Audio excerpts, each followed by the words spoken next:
अस्सलाम वालेकुम दोस्तों, कैसे हो? उम्मीद है कि सब खैरियत से होंगे। अल्लाह आप लोगों को ऐसे ही खुश रखे। चलिए आज के किस्से की तरफ बढ़ते हैं। एक दफा की बात है कि सुबह सुबह चाय की होटल पर मेरा एक दोस्त मुझसे मिलने के लिए आया। मुझे सलाम किया, मेरे करीब आकर बैठा तो मैंने देखा कि उसके आंख में आंसू थे, आंखें उसकी भीगी हुई थी और मुझे ऐसा लगा कि कुछ हुआ है। उसने फिर अचानक मेरा हाथ पकड़ा और रोते हुए बोलने लगा कि मेरे भाई, आज मैं खुद को बहुत छोटा महसूस कर रहा हूं, बल्कि यूं कह लीजिए कि मैं खुद को गिरा हुआ महसूस कर रहा हूं। मैं हैरान हो गया और दोस्ती में उसके कंधे पर थपकी मारी और मजाक में कहने लगा, अरे ऐसा क्या हो गया हमारे शेर को? लेकिन मैंने महसूस किया कि वो मुझसे नजरें नहीं मिला रहा था। फिर अचानक वो जोर जोर से रोने लग गया।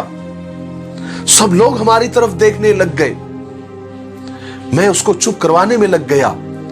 मैंने कहा, अरे पागल, ये सब क्या कर रहा है? सब लोग हमारी तरफ देख रहे हैं। फिर वो मेरे सीने से लग गया और धाड़े मार मार कर रोते हुए बोला कि भाई, ये बहनें ऐसी क्यों होती है? क्यों होती है ये बहनें ऐसी?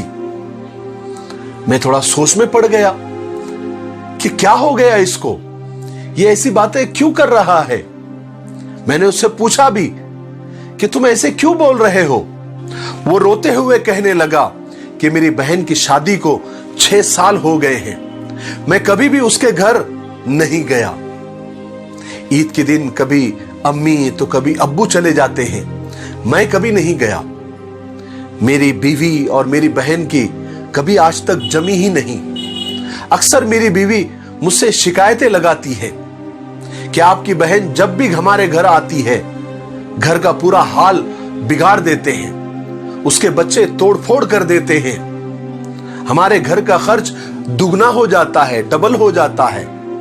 और ये तुम्हारी माँ हमसे छुप छुपा कर उसको सामान पार्सल करती है। कभी साबुन की टिकिया दे देती है, कभी सर्फ के डब्बे दे देती है, तो कभी चावल का थैला भर के दे देती है। अपनी अम्मा से बोलो कि ये हमारा घर है, कोई खैरात सेंटर नहीं, यहां हम कोई चैरिटी करने के लिए नहीं बैठे हैं। मुझे भी गुस्सा आने लगा था क्योंकि बड़ी मुश्किल से मैं घर का खर्च पूरा करता था और मां बहुत सारा सामान बहन को यूं ही दे दिया करती थी। एक दिन हुआ ये कि मेरी बहन मेरे घर आई हुई थी और उसके बेटे ने टीवी का रिमोट तोड़ दिया। मैंने गुस्से से मां से कहा कि मां, बहन को बोल दो कि यहां पर सिर्फ ईद के दिन ही आया करे, उसके अलावा नहीं। और ये जो सामान, साबुन, सर्फ, चावल, ये जो सब तुम भर के देती हो ना, ये सब बंद करो। ये कोई खैरात का सेंटर नहीं है। मेरे भी अपने बच्चे हैं, मेरी भी अपनी फैमिली है, मैं भी बड़ी मुश्किल से सब चीजें जमा करता हूं, कमाता हूं। मां चुप रही, लेकिन मेरी बहन ने कहीं से हमारी बातें सुन ली, लेकिन वो कुछ न बोली। 4 बज रहे थे। उसने अपने बच्चों को तैयार किया और कहने लगी कि भाई, मुझे बस स्टॉप पर छोड़कर आ जाओ। मैंने ऐसे ही झूठे मुंह से कहा कि रह लेती कुछ दिन, लेकिन वो मुस्कुराई, कहने लगी, नहीं भाई, मेरे बच्चों की छुट्टियां खत्म होने वाली हैं, मैं अब नहीं रुक सकती, मुझे तुम बस स्टॉप पर छोड़कर आ जाओ। कुछ महीनों पहले की बात है कि हम भाई बहनों में जमीन का बंटवारा हो रहा था। हमारे घर बैठक लगी हुई थी, बहुत सारी हुज्जतें हुई, लेकिन मेरे सर पर शैतान सवार था। मैंने साफ इनकार कर दिया सबके सामने कि मैं बहन को जमीन के हिस्से में से 1 रुपया भी नहीं दूंगा। हालांकि बहन सामने बैठी हुई थी, वो खामोश थी, वो कुछ न बोली। लेकिन मेरी मां ने मुझसे कहा कि बेटा, बहन का भी हक बनता है, शरीयत ने उसको भी हक दिया है, सबको खुदा के पास जाना है, खुदा को मुंह बताना है। तो मैंने मां को गाली देकर चुप करा दिया और कहा कि कुछ भी हो जाए, मैं बहन को हिस्सा नहीं दूंगा तो नहीं दूंगा। मेरी बीवी ने भी मेरे बहन को गालियां दी, बुरा भला कहा। वो बेचारी खामोश थी। इस बात को कई महीने हो गए, लेकिन आज ये कोरोना वायरस की वजह से मेरी हालत ऐसी हो गई कि मेरी नौकरी छूट गई। आजकल मेरे पास कोई कामकाज नहीं है, जेब खाली है, बैंक अकाउंट खाली है। उसमें मेरे बेटे को टीबी हो गई, टीबी की बीमारी हो गई। मेरी बीवी को शुगर हो गई, मेरे कमर में फ्रैक्चर हो गया। मेरे पास इलाज कराने के लिए पैसे नहीं हैं। मैं बहुत परेशान था। मुझ पर 2 लाख रुपए का कर्ज भी हो गया था और ईद भी अनकरीब आने वाली थी। मैं कमरे में अकेला बैठा हुआ था। शायद मैं रो रहा था, अपने हालात पर रो रहा था, अपने आप पर रो रहा था। इतने में घर की बेल बजी। दरवाजा खोला गया तो वही बहन घर में दाखिल हुई। मैंने दिल में कहा, आ गई मनहूस, इसको यही वक्त मिला आने के लिए। उतने में मेरी बीवी मेरे पास आ गई और मेरे करीब आकर आहिस्ता से मुझे कहा कि देखिए जी, कोई जरूरत नहीं है तुम्हारी बहन के लिए खाना बनाने की, गोश्त या बिरयानी पकाने की। मैं कुछ करने वाली नहीं हूं, उसको जल्दी से बात करो और रवाना कर दो। मेरी बहन तकरीबन 1 घंटे के बाद, शायद फ्रेश वगैरह होने के बाद मेरे कमरे में आई, जहां मैं परेशान बैठा हुआ था, अपने हालात को, अपनी किस्मत को कोस रहा था। वो मेरे नजदीक आई और बड़े प्यार से मुझे पूछा, भाई परेशान हो?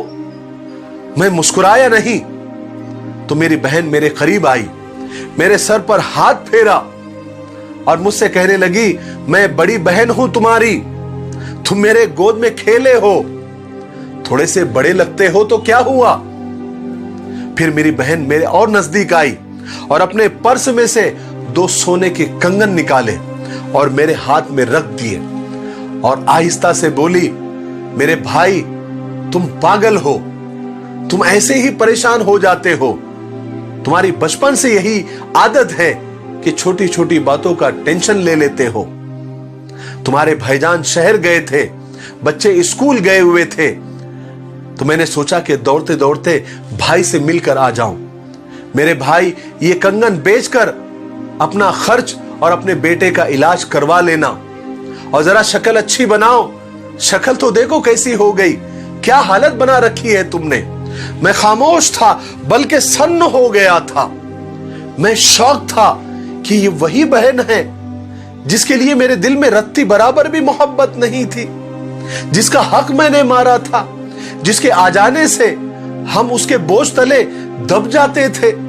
बस मैं यही सोच रहा था कि मेरी बहन की आवाज ने मेरी खामोशी को तोड़ दिया और मेरी बहन बोली कि भाई ये कंगन के बारे में तुम किसी को नहीं बताना, तुमको मेरी कसम है। और उसने मेरे माथे पर बोसा दिया और 1000 रुपए जो 100 50 के नोट थे, उसकी जमा पूंजी थी, वो मेरे जेब में डालकर मुझसे कहा कि भाई बच्चों के लिए आज गोश्त लेकर आना और घर में कुछ अच्छा बना देना, और जब तक मैं जिंदा हूं परेशान मत होना। तुम्हारे भाईजान की तनख्वाह होंगी तो मैं दोबारा आऊंगी। फिर जल्दी से मेरी बहन ने अपना हाथ मेरे सर पर रखा और कहने लगी, जरा सा परेशान क्या हो गया, देखो बाल सफेद कर लिए। और वो जल्दी जल्दी में जाने लगी। मैंने उसके पैरों की तरफ देखा तो उसने टूटी हुई जूती पहनी थी और पुराना सा दुपट्टा ओढ़ा हुआ था। वो जब भी आती थी वही दुपट्टा ओढ़कर आती थी और वो बहन अपना सब कुछ लुटाकर वो जा रही थी। मेरे भाई मेरे बहन की मोहब्बत में मैं तो मर गया, मैं तो पानी पानी हो गया। उसकी मोहब्बत और मेरे दिल में उसके लिए नफरत से मैं जमीन में धंसा जा रहा हूं। मैं क्या करूं? भाई हम कितने मतलब परस्त होते हैं, बहनों को पल भर में बेगाना कर देते हैं और बहनें भाइयों का जरा सा दुख बर्दाश्त नहीं कर सकती। मेरा दोस्त हाथ में सोने के कंगन लिए जोर जोर से रो रहा था। उसके साथ मेरी आंखें भी भीग गई थी, नम हो गई थी, मैं भी रोने लग गया था। हमारी बहनें अपने घर न जाने कितने दुख सह रही होती है।